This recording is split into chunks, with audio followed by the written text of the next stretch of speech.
Wait lang, wait lang. First day. Okay. Skip for second that one. 3, 2, 1, action. Wait lang, ang mawala yung bag ko.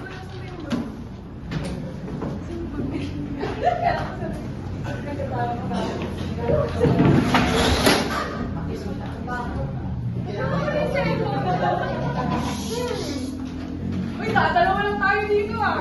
Asa yung cellphone ko? Wala na ako may cellphone. Uy, kahit na, dadalawa lang tayo dito ah. Eh, wala kang evidence na akong kumuha. Magkita tayo sa korte.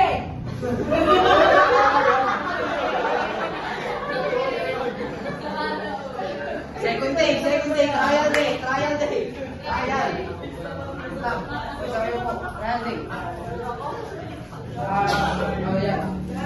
Your Honor, sinasabi po ni Miss Alia na ang kliyente ko ay nagdakaw daw ng cellphone. Pero wala siyang ebidensya.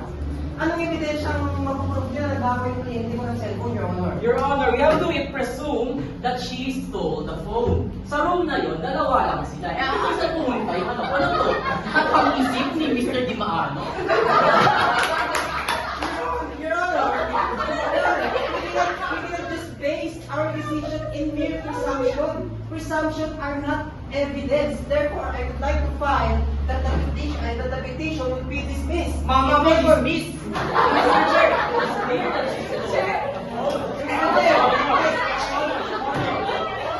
Honor, we cannot just base on presumption, Your Honor. Those are not evidence, Your Honor. Your Honor, the evidence is here. Mukha siyang magnanakaw.